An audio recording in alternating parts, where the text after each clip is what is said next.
శ్రీ గురుభ్యో నమః. మంద్రజాలము ఇది శ్రీకృష్ణుని కథా విశేషములను, అందులోని ధర్మ మర్మములను, తత్వమును, పరమార్థమును మనకు అందచేయునటువంటి పరమపావనమైన గ్రంథము.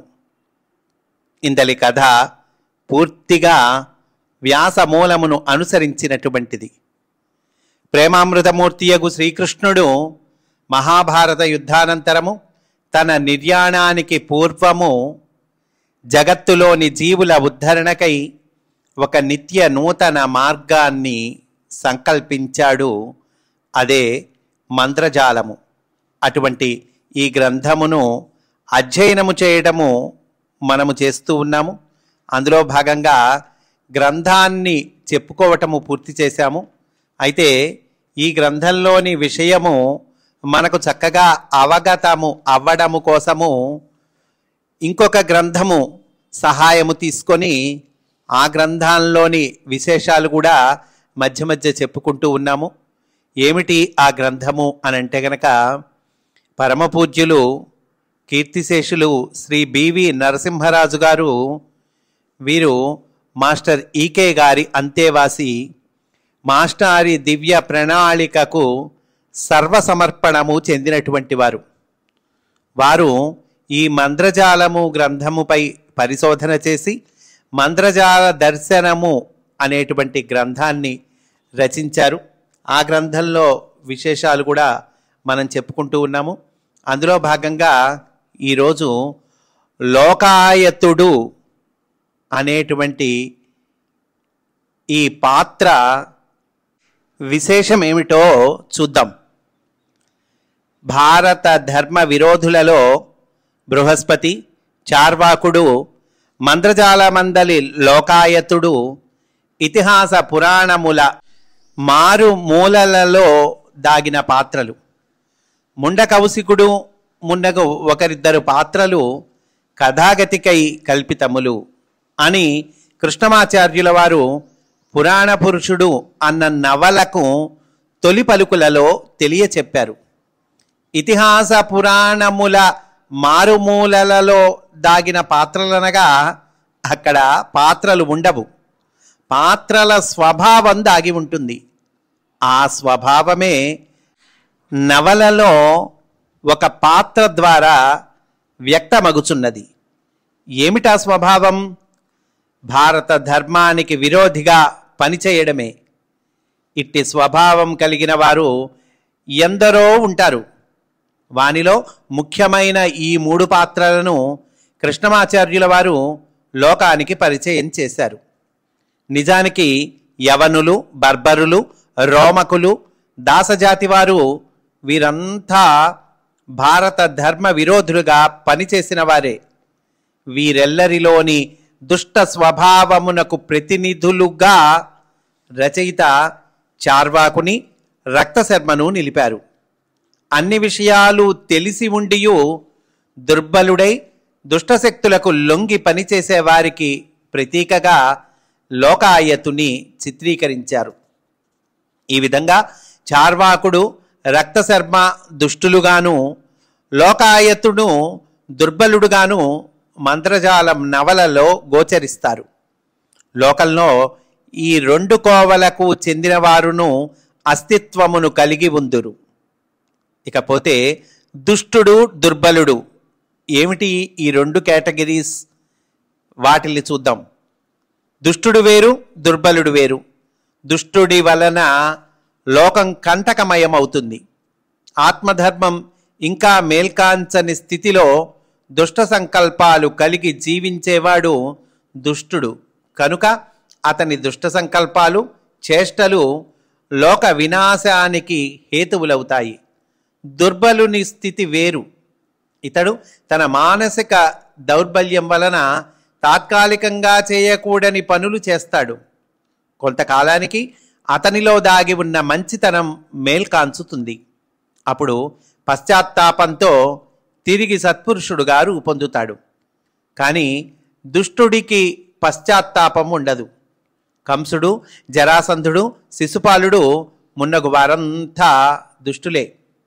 అయినా వీరిలో కూడా ఎప్పటికైనాను ఆత్మధర్మం మేల్కాంచుతుందేమోనని భగవంతుడు వేచి చూడటం కద్దు. కంస జరాసంధ శిశుపాలురకు అట్టి అవకాశము నొసంగి వేచి చూశాడు శ్రీకృష్ణుడు.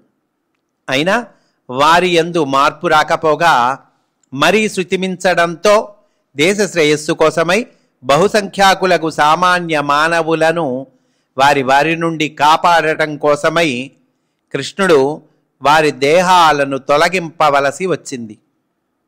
ఇక దుర్బలుల సంగతి వేరు. మనస్సు యొక్క ఇంద్రియముల యొక్క దౌర్బల్యం వలన వీరు దురాచారాలకు పాల్పడతారు. లోకాయతుడు భారత ధర్మ విరోధిగా పనిచేసినప్పటికీ దుర్బలుడే. ఈ అంశము సోపపత్తికంగా నిరూపించబడుతోంది అనంటూ ముండకౌశికుని కథ ఈ అంశంలోకి వెళదామండి. ముండకౌశికుని కథ ఏమిటి? మగధరాజగు జరాసంధునికి గురువైన చండకౌశికుని శిష్యుడు ముండకౌశికుడు. గురువు వద్ద వేదములతో పాటు తాంత్రిక విద్యలను కూడా అభ్యసించటమే కాక వాటిని సప్రయోగముగా కూడా నేర్చుకొన్నాడు. వాటిని ఉపాసించి నేర్పు గడించాడు. అధర్వణ విద్యయందు సాకల్యంగా కుశలుడయ్యాడు. ఇవన్నీ మనకి పురాణ పురుషుడు నవల్లో వస్తాయండి. తనకు ఇన్ని విద్యలను ప్రసాదించి తాంత్రిక శక్తులను గడించు నేర్పును కరుణించిన చండకౌశికుడు వేద ధర్మ పరిరక్షణ కోసమే ఈ విద్యలను ఉపయోగించమని ముండకౌశికునికి ఆనతిచ్చాడు. గురుని ఆజ్ఞలోని ఆంతర్యమును ఔచితిని కాలదన్ని ముండకౌశికుడు తద్విరుద్ధముగా ప్రవర్తించుట వలన చాపల్యం వహించాడని మనకు తేట తెల్లమవుతోంది. ఇతడు ఇట్టి చపలుడైనను చండకౌశికుడు ఈతనికి శిష్యవాత్సల్యంతో తాంత్రిక విద్యలన్నీయూ నేర్పి వాని పరమావధి కూడా అతనికి ప్రస్ఫుటము గావించి తాను సిద్ధి పొందటం జరిగింది. ఈ ముండకౌశికుడే తర్వాత లోకాయతుడండి. అది తెలుస్తుంది మనకి ఇక్కడ. ముండకౌశికుని మనోవ్యాకులత ఏంటో చూద్దాం. తనకు విద్యలు నేర్పిన గురువు సిద్ధి పొందాడు. ఇక తన విద్యలకు సార్థక్యము లభించుటెట్లు ఆలోచనలో పడ్డాడు ముండకౌశికుడు. రాజాశ్రయం లేనిదే విద్యలు రాణించవు. జరాసంధుని ఆశ్రయించే ధైర్యం తనకు లేదు. అతడే స్వయంగా వామాచార తాంత్రికుడు కదా. ఇక కంసుడు ఆశ్రయించుటకు తగనట్టి క్షుద్రుడు. ధృతరాష్ట్రుని కొలువు ఒక దీపం లేని దివాణం. తాను వేద విద్యాపారంగతుడు కావున తానే స్వయంగా ఒక ఆశ్రమం నెలకొల్పవచ్చు. కానీ తాను వామాచార తాంత్రికుడు కావున బాహాటంగా తనను చేరడానికి శిష్యులు జంకవచ్చు. పోని వేదమాతను నమ్ముకుంటే ఇహపరాలు రెండు తనకు దక్కుతాయి. కానీ తనకు అందు నమ్మకం దృఢంగా కలగటం లేదు. ఒకవైపు యవనులు తనను ఆహ్వానిస్తూ ఉన్నారు. కానీ వారి ఆహ్వానాన్ని మన్నిస్తే తనకు ఆత్మవంచన తప్పదు. వారి సమీపంలో వేద విద్యకు స్థానం లేదు. ఇక వేద ధర్మ రక్షణ ఎచ్చట. అందువలన గురుద్రోహం చేసిన వాడవుతాడు. ఇన్ని విధాల ముండకౌశికుడు ఆలోచన చేశాడు. అయినా గమ్యం అగమ్యంగా తోచింది. చివరకు బుద్ధి కర్మానుసారిణి అన్నట్లు ముండకౌశికుడు లోకాయతుడు అను పేరుతో యవనుల కొలువునే ఆశ్రయించాడు. బాగుంది. ఈ లోకాయతుడు నిర్వహించిన పాత్ర ఏమిటి అది చూద్దాం. లోకాయతుడు చార్వాకాశ్రమం చేరింది మొదలు క్షుద్రులకు చార్వాక రక్తశర్మలతో కలిసి భారత ధర్మ విరోధిగా పనిచేయటం ప్రారంభించాడు. వారిద్దరి నీచత్వపు స్పర్శతో లోకాయతుడు కూడా మైలపడ్డాడు. ఇక తన గురువునకు తానిచ్చిన వేద ధర్మ పరిరక్షణ అను మాట నీట వ్రాసిన మాటగా కరగిపోయింది. చార్వాక రక్తశర్మలు చేసిన మహాపాపాలలో తాను కూడా భాగస్వామి అయ్యాడు. లోకాయతుడు సామాన్యుడు కాడు. తార, బగళాముఖి, స్వప్నవారాహి, స్వర్ణాకర్షణ భైరవి తంత్ర ప్రయోగాలలో సిద్ధహస్తుడు.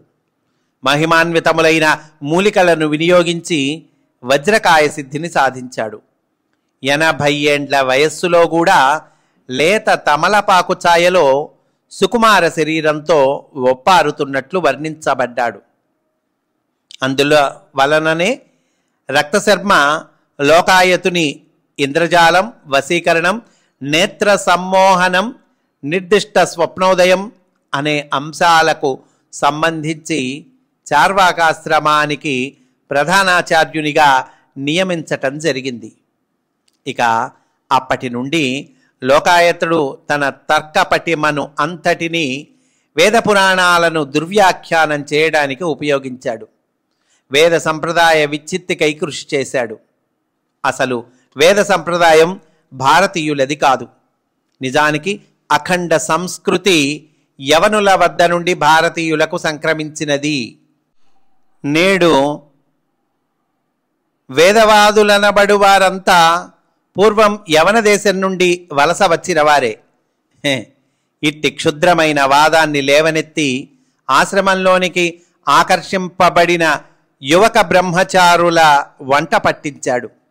తన మేధతో అఖండ భారతాన్ని ఉత్తరాపథంగా దక్షిణాపథంగా విడదీసిన వాడై ఒకరిపై ఒకరికి స్పర్ధను కలిగించాడు. గుణకర్మలను బట్టి వర్మధర్మాలను నెలకొల్పిన జనకాదుల పవిత్ర ప్రణాళికకు విరుద్ధంగా జన్మకారణంగా వర్ణాలు ఏర్పడ్డాయి అనే సిద్ధాంతాన్ని భారతీయ సమాజంలోనికి చొప్పించి అమాయక జనులను పెడత్రోవ పట్టించాడు. వారి నడుమ వర్గభేదాలు సృష్టించాడు. వృత్తి కర్మల నుండి భారతీయులను భ్రష్టులను గావించిన ఎడల వర్ణ వ్యవస్థ పునాదులు లేని భవనం వలె కూలిపోతుందని పన్నుగడ పన్నిన లోకాయతుడు సత్కారాలకు ధనానికి బానిసలగు కొందరు పండితులను ఘనంగా సన్మానించాడు. వారు లోకాయతుని ఆంతర్యం తెలిసి కొనలేక అతడు ప్రదర్శించిన ప్రలోభానికి లొంగినవారై వృత్తికర్మలను విడిచిపెట్టి అతనికి దాసులయ్యారు.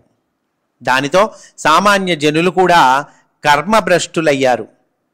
పూర్వము మనువు, జనకుడు మున్నగు రాజర్షులు కృషితో నాస్తి దుర్భిక్షం, దున్ని పండించని వాడు శిక్షార్హుడు అన్న సూత్రంతో ప్రజలను ఉద్ధరించారు. లోకాయతుడు ఆ ఋషి వాక్కును తన మేధతో దున్నినవానిదే భూమి అని పరివర్తనము గావించి జాతిని 2 వర్గాలుగా చీల్చాడు. ఈ విధంగా ఒక జాతి యొక్క సమూల నాశనానికి దోహదం చేసే నినాదాలను సృష్టించి లోకాయతుడు చార్వాకునికి అభిమాన పాత్రుడయ్యాడు. వేద పురాణాల సారము సామాన్యునికి అందినంత కాలం అందులోని ధర్మ సూక్ష్మాలు ఆచరణలోనికి ఒదిగినంత కాలం భారతదేశపు అఖండత్వాన్ని ఎవరు చెదరగొట్టలేరు. అంటే లోకాయతుని ఇంద్రజాలం ఏమిటి, ఆ విషయంలోకి వెళ్తున్నామండి. కనుక ఇది తెలిసినంత కాలం, ఆచరణలోకి ఒదిగినంత కాలం భారతదేశపు అఖండత్వాన్ని ఎవరు చెదరగొట్టలేరు. ఈ రహస్యాన్ని గ్రహించిన లోకాయతుడు తాళపత్ర గ్రంథాల రూపంలోనున్న వ్యాస భారత గ్రంథ ప్రతులను జనసామాన్యానికి అందకుండా తన ఇంద్రజాలంతో వాటిని ఆకర్షించడానికి ప్రయత్నించాడు. అప్పటికే ఆ భారత గ్రంథ ప్రతులకు ఎన్నో వందల ప్రతులు వ్రాయబడి ఉండటంతో లోకాయతుని వ్యూహం తారుమారైంది. ఇక చేయగలిగినది లేక లోకాయతుడు మరొక నూతన పథకాన్ని తయారు చేశాడు. చార్వాకుని గాలి సోకిన బ్రాహ్మణ పండితులను చేరదీసి వారిని తన మనోవశీకరణ విద్యతో లొంగదీసుకొని చార్వాక సిద్ధాంతాలకు అనుగుణమైన శ్లోక సముచ్చయాన్ని భారత గ్రంథంలో చొప్పించాడు. ఈ ప్రక్షిప్తాల వలన ఏ శ్లోకము వ్యాస ప్రణీతమో ఏది కాదో తెలియని గందరగోళ పరిస్థితి ఏర్పడింది. ఈ విధంగా లోకాయతుడు వేద సంప్రదాయానికి విరుద్ధంగా పనిచేసి యవనుల మెప్పును పొందాడు. ఇన్ని అకార్యాలు చేసినప్పటికీ లోకాయతుడు చివరకు కృష్ణ సాక్షాత్కారాన్ని పొంది ధన్యుడయ్యాడు. ఇది లోకానికి చాలా విడ్డూరం అనిపిస్తుంది. ఒక దుర్జనునికి, అందులోనూ శ్రీకృష్ణుడినే వశీకరణం గావించుకొనుటకై ప్రయత్నించినట్టి వానికి భగవంతుని దివ్య మంగళ సుందర సమ్మోహన స్వరూప సాక్షాత్కారమా అని అనిపించటం సహజం. కానీ లోకాయతుని జీవిత సన్నివేశాలను జాగ్రత్తగా పరిశీలిస్తే అతడు దుష్టుడు కాడనియు, దుర్బలుడై ప్రలోభాలకు లొంగి దోషాలను ఆచరించి చివరకు తాను చేసిన పనులను గూర్చి పశ్చాత్తాపముతో కుమిలిపోయినవాడుగా కళ్ళ ముందు కనపడతాడు. ఆ విషయం ఈ సందర్భంలో నిరూపింపబడుతోంది. నిజానికి లోకాయతుడు దుష్టుడు కాడు. అతని యందు 2 దౌర్బల్యాలు ఉన్నాయి. ఒకటి కీర్తికాముకత, రెండవది దురహంకారం. ఈ 2 కారణంగానే అంతటి పండితుడు, తాంత్రిక శక్తి సంపన్నుడైన లోకాయతుడు యవనులకు బానిసత్వము చేయవలసి వచ్చినది. చార్వాకుని ఆంతర్యము, రక్తశర్మ కౌటిల్యం తనకు తెలిసియును మనోదౌర్బల్యవసుడై చేయకూడని పనులు చివరకు దేశక్షేమానికి విరుద్ధములైనవి అయినను చేయగలిగాడు. ఈ సంగతి ఆశ్రమవాసులతో అతడు అప్పుడప్పుడు వెలిబుచ్చిన అభిప్రాయాల వలన నిదర్శితమవుతున్నది. ప్రతీచి విషయంలో హేమతో మాట్లాడిన సందర్భంలో లోకాయతుడు యవనుల విశ్వకళ్యాణ వాదము సహజమే కాని వాస్తవము కాదని నేనెరుగుదును. మనము ఎంత అభేదము పాటించినను యవనులు మనలను ఉపయోగించుకొందురే గాని వారికి సమదృష్టి లేదు అని తన ఆంతర్యాన్ని ప్రకటించాడు. అనగా యవనులు తనను వాడుకుంటున్నారే కానీ తన వల్లనే చిత్తశుద్ధితో వారు ప్రవర్తించటం లేదని ఇతడు గ్రహించాడు అన్నమాట. మరో సందర్భంలో చార్వాకుని గూర్చి లోకాయతుడు, నేను ఆశ్రమమునకు వచ్చిన తొలినాళ్లలో త్వరపడి యవనాచార్యుని కొన్ని మనస్తత్వ తంత్రములలో సిద్ధుని చేసి తిని, దానికి అతడు గురుదక్షిణగా నా చిత్తశుద్ధిని పసిగట్టుచున్నాడు అని తన శిష్యులతో తన బాధను వెలిగ్రెక్కెను. దీనిని బట్టి చార్వాకుడు ఎంతటి పయోముఖ విషకుంభమో నీచుడో తెలిసి ఉండియు లోకాయతుడు చేయగలిగినది లేక అతనిని ఆశ్రయించినట్లు మనకు ఎరుకపడుచున్నది. అలాగే శ్రీకృష్ణుని విశ్వరూప విజృంభణ ముందు చార్వాకుని ఇంద్రజాలం నిలవలేదని లోకాయతుడే ఒక సందర్భంలో అంగీకరించాడు. కృష్ణ సాక్షాత్కారంతో ఉత్తేజితుడై నిజమైన ద్విజత్వాన్ని పొందిన అనంతరము లోకాయతుడు చార్వాకుని గూర్చి చెబుతూ, వాత్సల్యము, భక్తి, ప్రేమ అనునవి చార్వాక సిద్ధాంతమునకు వ్యతిరేకములు.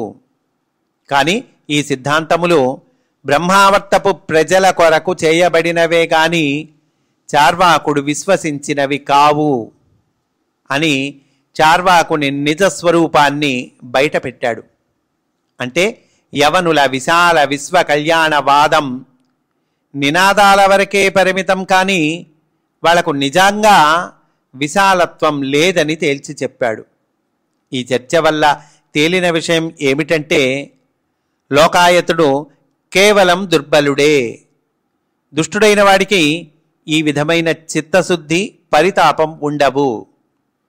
పరితాపంతో పాటు పశ్చాత్తాపం కూడా ఉండటం వల్లే లోకాయతునకు కృష్ణుడు తన సాక్షాత్కారాన్ని అనుగ్రహించినాడు. ఇకపోతే లోకాయతుని అంతర్మథన అదేమిటో చూద్దాం. 2 సందర్భాలలో లోకాయతుడు అంతర్మథన చెందినట్లు మనకు కనిపిస్తుంది. ఒకటి ప్రతీచిని హతమార్చిన తరువాత, రెండవది చార్వాక రక్తశర్మలు చనిపోయారని తెలిసిన తరువాత. ఈ 2 సందర్భాలలో అతనిలో కలిగిన పశ్చాత్తాపం అతడు ఒక మహాపురుషుడుగా మారడానికి దోహదం చేసింది. ప్రతీచి చార్వాకుని మనుమరాలే అయినా పూర్వ సంస్కార వశం చేత ఆమెకు వేణుగానం అంటే పంచప్రాణాలు. అందువల్ల చిత్రభానుని వేణుగానానికి ఆకర్షితురాలైంది.